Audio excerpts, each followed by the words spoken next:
Soyons saints, en partenariat avec Magnificat. Aujourd'hui, nous souhaitons une belle et sainte fête à toutes les Juliennes. Et nous découvrons ce matin l'une des nombreuses femmes qui ont suivi le chemin proposé par saint François d'Assise. La bienheureuse Philippa naît vers la fin du XIIe siècle dans le château d'une famille d'importants seigneurs italiens, les Mariri. Au cours de ses pérégrinations dans la vallée de Rieti, François d'Assise loge chez les parents de Philippa. Lors de cette rencontre, le poverello touche le cœur de Philippa. Elle prend alors la résolution de se consacrer à Dieu et de vivre dans la pauvreté. Mais sa famille s'y oppose. Ses parents veulent la marier.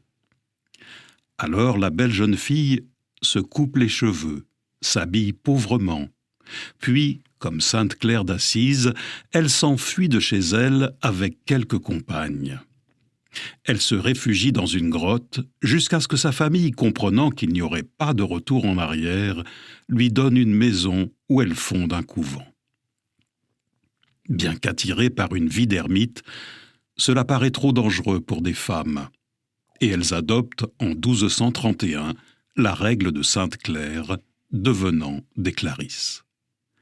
Le bienheureux Roger, compagnon de François, est chargé d'assister la jeune communauté qui parvient à concilier la louange du Créateur avec l'apostolat et le service des pauvres, en préparant notamment des médicaments pour les distribuer gratuitement aux malades. Philippa a rapidement dans la région une réputation de sainteté, car elle obtient des guérisons, lit dans les cœurs, et on lui attribue de nombreux miracles. Sa tombe devient rapidement un lieu de pèlerinage. En 1706, donc presque 500 ans après sa mort, son cœur est retrouvé intact. Elle est alors invoquée pour demander la guérison de ceux qui souffrent de maladies du cœur. Le Seigneur nous donne part à sa charité, et Philippa, dans la joie et la simplicité de cœur, n'eut d'autre souci que de se donner aux plus pauvres.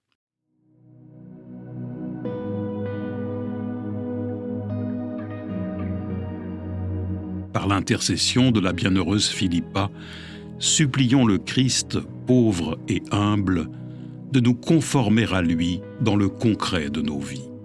Confions-lui également tous nos proches qui souffrent de maladies du cœur.